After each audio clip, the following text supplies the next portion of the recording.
Assalamualaikum warahmatullahi wabarakatuh. Perkenalkan, saya T. Haji Suma SPDBD. Saya merupakan dosen tetap Departemen Pendidikan Sejarah Fakultas Keguruan dan Pendidikan Universitas Syahkuala.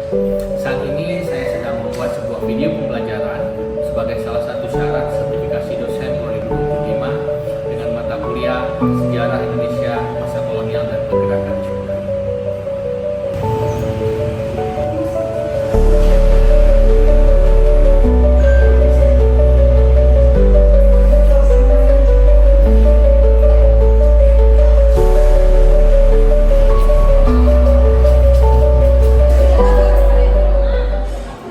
Assalamualaikum warahmatullahi wabarakatuh.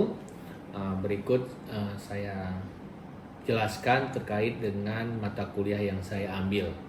Adapun mata kuliah yang saya ambil yaitu Sejarah Indonesia Masa Kolonial dan Pergerakan Nasional dengan kode mata kuliah SSJP 2020 dan merupakan mata kuliah wajib.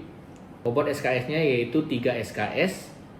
Secara teoritis mengkaji dan membekali mahasiswa tentang perkembangan sejarah Indonesia sejak masuknya pengaruh Barat ke Nusantara dan resistensi dari bangsa Indonesia, perjuangannya melalui organisasi sampai lahir dan menguatnya semangat nasionalisme keindonesiaan. Adapun jumlah pertemuan dalam perkuliahan ini sebanyak 16 kali pertemuan. CPL dalam mata kuliah ini yaitu CPL 4, yaitu mampu memahami konsep, teori, dan metodologi sejarah serta dapat menerapkan dalam pembelajaran sejarah melalui pendekatan inovatif, metode pembelajaran variatif, dan penggunaan teknologi informasi untuk melatih berpikir historis dan menghasilkan pembelajaran bermakna bagi peserta didik yang berkontribusi terhadap pembangunan yang berkelanjutan. Adapun CPMK untuk mata kuliah ini, yang pertama CPMK yang 1 yaitu mampu memahami perlawanan rakyat bersifat kedaerahan. Yang kedua, CPMK 2 mampu menganalisis faktor-faktor lahirnya organisasi pergerakan nasional. Dan yang ketiga, mampu menemukan tema-tema yang menarik untuk diangkat dalam penulisan sejarah. Adapun 3 proses komponen pembelajaran, yang pertama terkait dengan delivery, yaitu terkait dengan penyampaian materi dan juga bahan ajar itu bisa diakses di Google Classroom untuk memudahkan pendokumentasian dan pencatatan tugas-tugas dan yang dapat diakses untuk mempermudah para mahasiswa. Dan juga interaction digunakan yaitu sinkronus dan juga asinkronus, di mana mahasiswa dapat mengakses bahan ajar dan pengumpulan tugas dan pengumpulan proyek di dalam Google Classroom, dan untuk memudahkan pengarsipan dokumen yang dimana nanti perlu dilaporkan di setiap semesternya sebagai bahan evaluasi dan bahan timbal balik terhadap para mahasiswa. Selanjutnya adapun penggunaan asesmen di dalam pembelajaran ini, yaitu mata kuliah ini merupakan mata kuliah case method, di mana Universitas Syahkuala saat ini menerapkan kurikulum OBE, ya, Outcome Based Education, di mana untuk mata kuliah Sejarah Indonesia Masa Kolonial dan Pergerakan Nasional itu merupakan mata kuliah yang termasuk ke dalam IKU 7, yaitu berbasis case method, di mana untuk aktivitas partisipatif itu dibebankan kepada CPMK 3 dengan bobot 55%, dan untuk bagian kognitif ataupun pengetahuan kuis itu sebanyak 10%, dan untuk tugas itu sebanyak 15%, dan untuk UTS itu sebanyak 20%. Jadi di mata kuliah ini tidak ada UAS, itu digantikan dengan penilaian case method, di mana nanti mahasiswa diminta untuk mengkaji salah satu permasalahan yang ada di masa kolonial dan pergerakan nasional, dan juga dapat diangkat menjadi sebuah tema judul skripsi yang mungkin akan diangkat oleh mahasiswa yang mengontrak mata kuliah ini. Ya. Adapun model pembelajaran yang digunakan dalam mata kuliah ini yaitu problem based learning, yaitu bagaimana memecahkan sebuah masalah yang ada di dalam peristiwa sejarah di kurun waktu sejarah Indonesia masa kolonial dan pergerakan nasional. Adapun metode pembelajaran di dalam perkuliahan ini ada menggunakan diskusi, ya, tanya jawab, dan juga curah pendapat.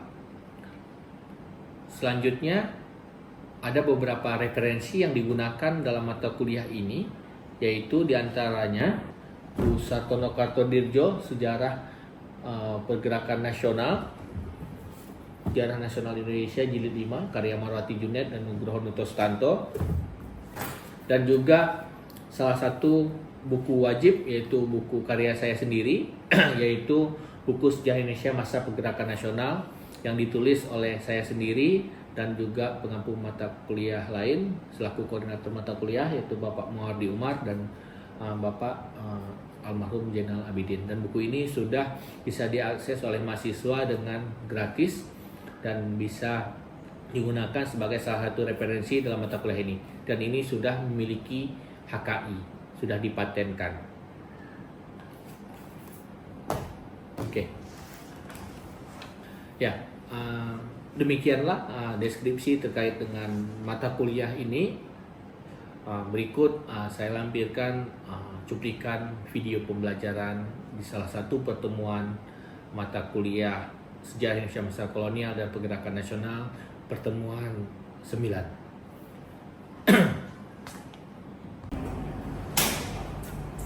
Ya.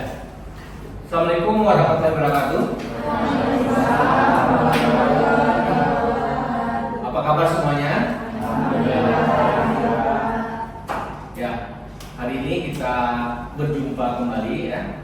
Mungkin setelah minggu lalu kita telah melaksanakan ujian dengan semester, dan hari ini kita akan melanjutkan materi di pertemuan 9, ya, mata kuliah Sejarah Indonesia Masa Kolonial dan Pergerakan Nasional. Sebelumnya, untuk memberkati kegiatan perkuliahan hari ini, mungkin kita akan berdoa terlebih dahulu, ya. Mungkin Komting silakan untuk memimpin, ya, Saudara Rajab, ya. Silakan memimpin doa. Baik, terima kasih Pak. Untuk melanjutkan perkuliahan kita pada hari ini, langkah baiknya kita berdoa terlebih dahulu. Berdoa dimulai. Berdoa selesai. Ya, setelah kita berdoa, kenapa kita sangat penting untuk melakukan sebuah doa? Karena diawali semua kegiatan itu adalah dengan berdoa agar diberkati oleh Allah SWT. Mungkin selanjutnya silakan dilakukan presensi terlebih dahulu di SIM kuliah untuk kehadiran hari ini. Sebelum kita mulai pembelajaran, silakan.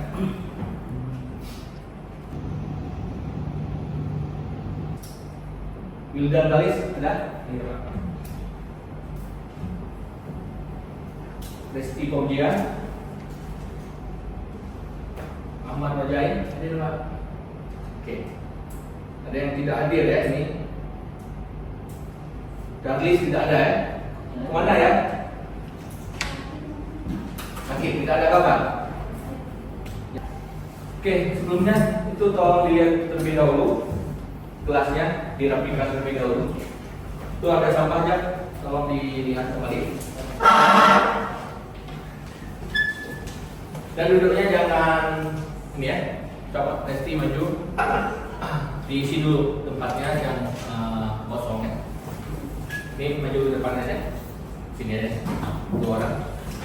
Cut. Maju. Yang belakang, ini maju satu.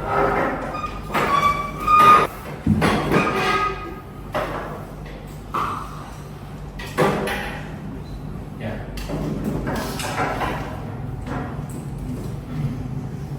Ini apa?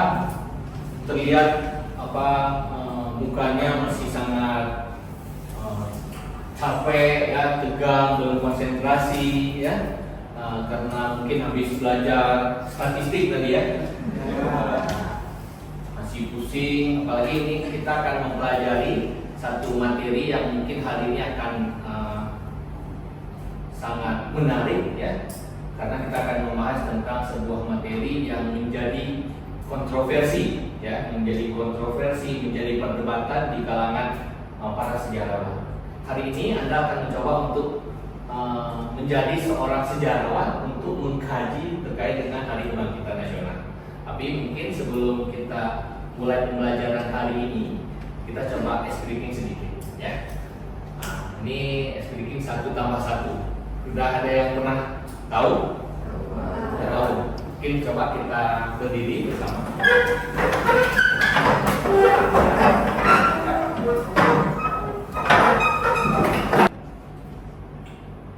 Oke, 1, 2, 3. 1 ditambah 1 sama dengan 2. 2 ditambah 2 sama dengan 4. 4 ditambah 4 sama dengan 8. 8 ditambah 8 sama dengan 16 ya. Oke, silakan duduk kembali. Biar saya yang berdiri.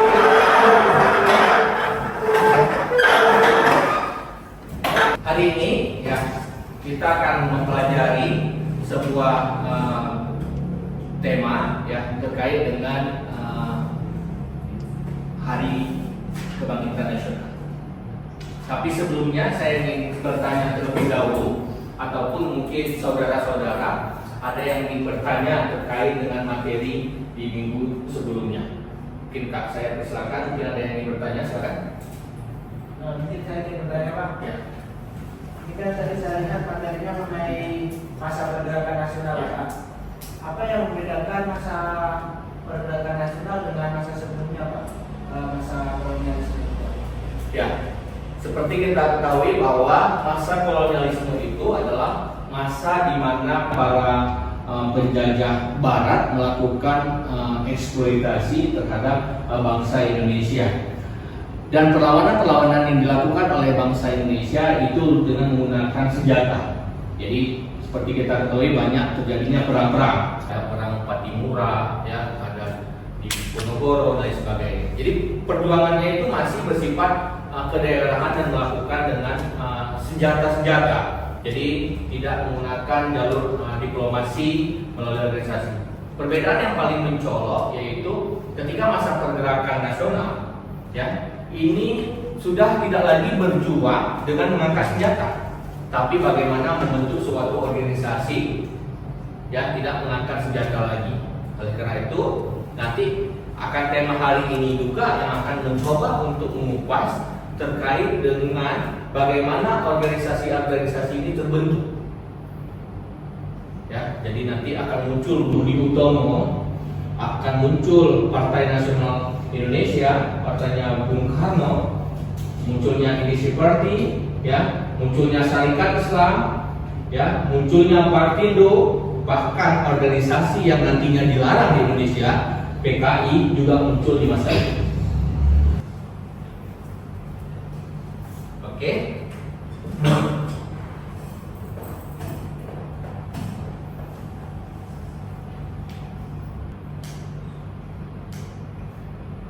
Ya, jadi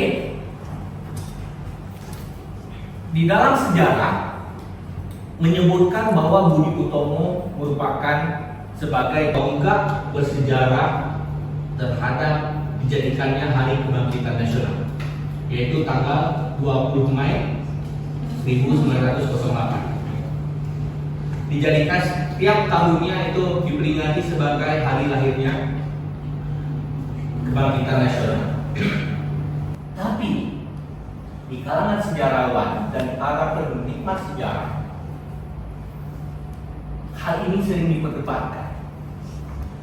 Tujuan dari hari ini adalah bagaimana Anda untuk dapat menganalisis terhadap organisasi awal masa pergerakan, dan juga untuk melihat referensi-referensi ataupun sumber-sumber pendukung yang juga mengklaim bahwa tidak layak Budi Utomo dijadikan sebagai Hari Kebangkitan Nasional, tapi organisasi lain ataupun peristiwa lainnya.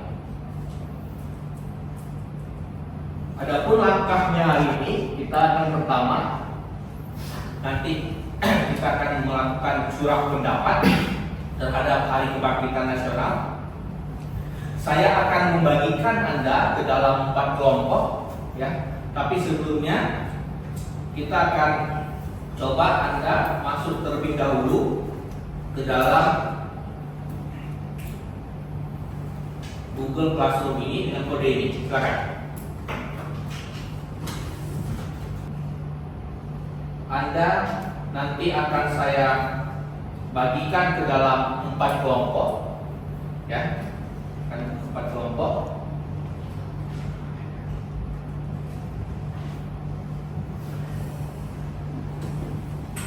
Kelompok 1 itu akan membahas tentang Budi Utomo, ya.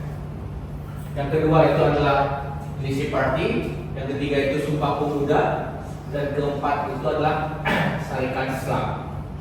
Nanti setiap kelompok akan memberikan argumen, ya, bahwa kelompoknya lah yang layak untuk jadi Hari Kebangkitan Nasional. Anda walaupun tidak sependapat dengan itu, Anda mencoba untuk mempertahankan argumennya dan mencari referensi terkait dengan organisasi Anda lah yang lebih layak, dilihat dari aspek apanya. Anda nanti akan mengutarakan tentang itu. Dan untuk membagi kelompok ini, ya, saya akan membagikannya secara heterogen, ya. Oleh karena itu saya minta saudara untuk mengirim, ya, ke link ini, ya, nih.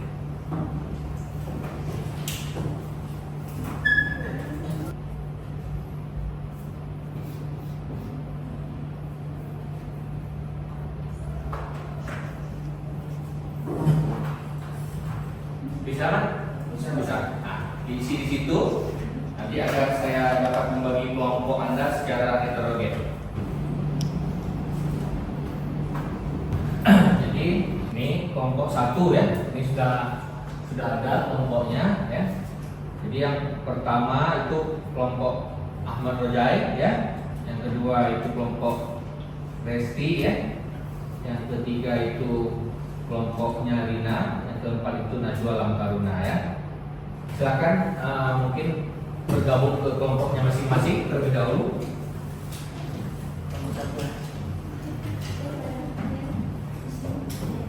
Yang satu kelompok 3 orang tadi, ya. Berarti yang kelompok 4 3.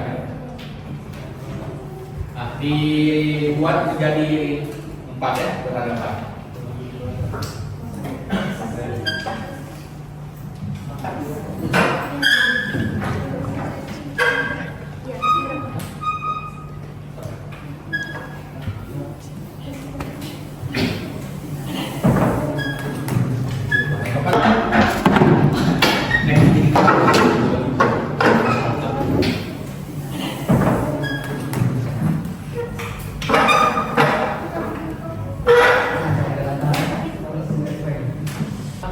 Ini, ya, ada salah satu referensi, ya, ini yang merupakan buku ajar di mata kuliah kita, ya, yang bisa masa pergerakan nasional. Ini buku karya pengampu mata kuliah, yaitu saya sendiri dan juga Mawati, ya. Ini Anda mungkin setiap kelompok bisa menjadikan sebagai referensi bahan diskusi, ya, terkait dengan dan di Google Classroom juga sudah ada yang PDF-nya, bisa Anda dapatkan di sana.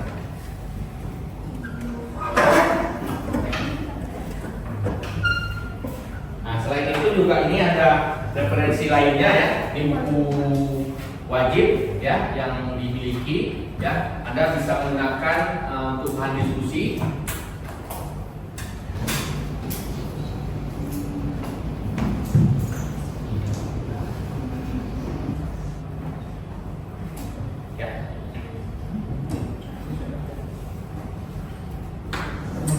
jadi selanjutnya ya, saudara-saudara itu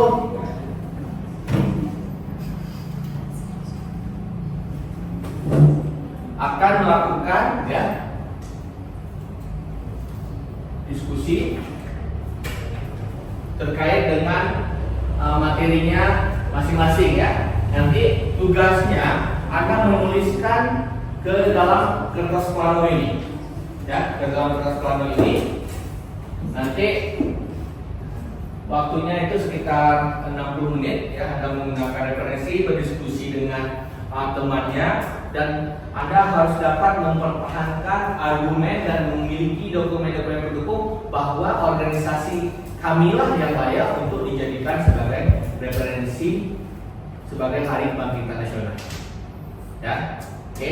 Kalau Budi Utomo pertahankan ya, organisasi kamilah ya layak untuk tetap dijadikan sebagai Hari Kebangkitan Nasional. Begitupun dengan kelompok yang lain. Ini perwakilan kelompok.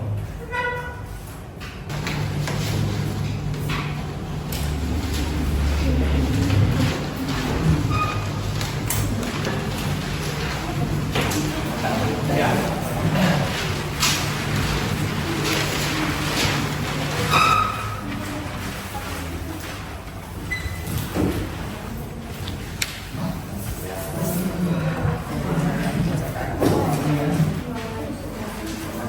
Ya. Silakan Anda membuat tentang organisasi masing-masing. Ya, apa isinya ya, kapan tanggalnya ya, kenapa layak. Nah, Anda cantumkan di kertas plano ini. Nanti ini akan ditempel di depan dan akan mempresentasikan tentang ini, dan kita akan buka sesi tanya dijawab dan diskusi di antar kelompok.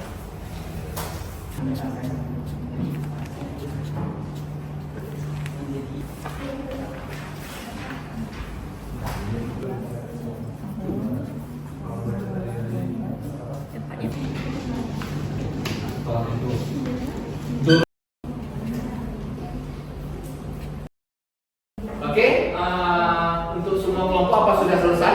Sudah selesai. Ya. Jika sudah selesai, maka saatnya tolong ditempel hasil diskusinya di depan. Maka nanti kita akan melakukan presentasi dan tanya jawab setiap kelompoknya.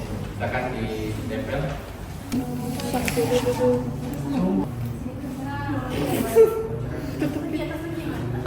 Kepada setiap kelompok untuk mempresentasikan alasan pemilihan dan pemuatan terkait dengan tema kelompok. Awal mula berdiri memang Sarekat Islam, tapi Sarekat Islam awalnya berfokus kepada perdagangan, nah bukan kepada pergerakan.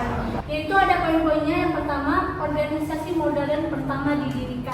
Kelompok kami mengatakan bahwasanya Indonesia Party ini lebih cocok jadi ke hari tersebut daripada Budi Utomo, karena Indonesia Party ini berfokuskan pada persatuan tidak hanya satu bangsa, melainkan banyak bangsa-bangsa di sini yang akan bersatu, dan juga menghilangkan diskriminasi melihat dari tujuan dan juga poin-poin apa yang terdiri dalam partai ataupun organisasi. Yang pertama mengatakan dari kurun waktunya, yang kedua melihat bahwa tidak layak, dianggap bahwa IP merupakan salah satu organisasi politik pertama. Nah, ada dua kelompok lagi nih ya yang akan mencoba untuk menguatkan bahwa dua ini kayaknya nggak layak nih ya, lebih layak yang punya kami ya. Kelompok 3. Seperti kita tahu bahwasanya Sumpah Pemuda ini adalah suatu bagian terpenting daripada tonggak awal lahirnya bangsa Indonesia. Apalagi Sumpah Pemuda telah memberikan kesadaran bagi anak bangsa yang bertanah air satu, sehingga Sumpah Pemuda menurut kelompok kami sangat layak untuk dijadikan sebagai Hari Kebangkitan Nasional. Atas segala perhatian, saya ucapkan terima kasih. Assalamualaikum warahmatullahi wabarakatuh. Sarekat Islam, kenapa dia lebih cocok dijadikan sebagai landasan sebagai Hari Kebangkitan Nasional? Ataupun pimpinan Sarekat Islam juga akan melahirkan ada Soekarno. Dan ini kenapa kelompok kami menganggap bahwasanya Sarekat Islam lebih layak dibandingkan kelompok. Jadi di dalam sejarah hal biasa perbedaan pendapat itu, tergantung bukti yang kita gunakan itu sumbernya mana. Jadi perbedaan pendapat di dalam sebuah peristiwa sejarah itu hal yang sangat biasa. Kalau perbedaan pendapat itu hal biasa, yang penting sumber yang kita gunakan itu adalah ada yang kita gunakan sebagai rujukannya. Karena berbicara sejarah bukan katanya, tapi faktanya. Tanya jawab, kami persilakan bagi yang ingin bertanya terhadap kelompok bertanya, tapi tunjukkan ke kelompok mana. Ya. Baik, saya akan bertanya kepada kelompok yang Syarikat Islam. Tadi dikatakan bahwasanya Syarikat Islam itu mengayomi semua kalangan masyarakat ya. Tapi kita lihat dari judulnya, dari judul kelompok, dari judul organisasinya aja itu Islam. Nah, sedangkan Indonesia ini terdiri dari berbagai agama kan kenapa tidak cocok ya menurut dari kelompok kami, karena itu hanya berfokus kepada orang Islam. Kenapa kalian bisa masih kekeh bahwa itu cocok jadi Hari Kebangkitan Nasional, sedangkan pada Pancasila juga pada awal dirumuskan ada kan Allah dalam itu kan, jadi kembali ke Islam kan juga dihapuskan karena tidak relevan dengan masyarakat Indonesia. Sekian, terima kasih. Berikut pertanyaan. Baik, terima kasih pada perwakilan dari kelompok 1 yang tadi menyorot bahasanya kan Syarikat Islam itu ada kata embel-embel Islamnya, itu tidak mewakili Indonesia yang majemuk kan, yang terdiri beberapa etnis dan agama dan lain-lain kan. Sebenarnya dari Syarikat Islam sendiri itu alasan kami itu Syarikat Islam itu kami tidak berfokus pada Syarikat Islamnya, tapi kami berfokus kepada jumlah masanya dan sebarannya di mana-mana. Kita melihat bahwasanya di tahun 1900-an, awal abad 20-an, itu suatu organisasi sudah memiliki jumlah basis massa yang banyak. Itu kan menunjukkan bahwasanya itu memang betul-betul pergerakannya dari bawah dibandingkan dengan Budi Utomo, Indis Partis ataupun Sumpah Pemuda. Budi Utomo kan itu hanya beberapa golongan saja. Dari segi basis massanya pun tidak sebanyak daripada Syarikat Islam, dan Syarikat Islam sendiri basisnya banyak, wilayahnya juga luas, maka kami mengambil dasar bahwasanya Syarikat Islam itu lebih layak dibandingkan Budi Utomo sebagai landasan Hari Kebangkitan Nasional. Siapa yang ingin mencoba untuk memberitahu tentang pembelajaran hari ini? Mungkin Saudari Resti, silakan. Pak, mungkin apa yang bisa kita ambil dari perkuliahan hari ini adalah kita dapat informasi nih tentang Budi Utomo, kemudian Indis Partis dan juga Sumpah Pemuda serta Syarikat Islam. Di mana dijelaskan kalau sebenarnya setiap dari masa Syarikat Islam sampai dari Budi Utomo sampai Syarikat Islam itu pantas untuk mendapatkan sebagai kebangkitan nasional, namun pasti banyak pertimbangan, Pak.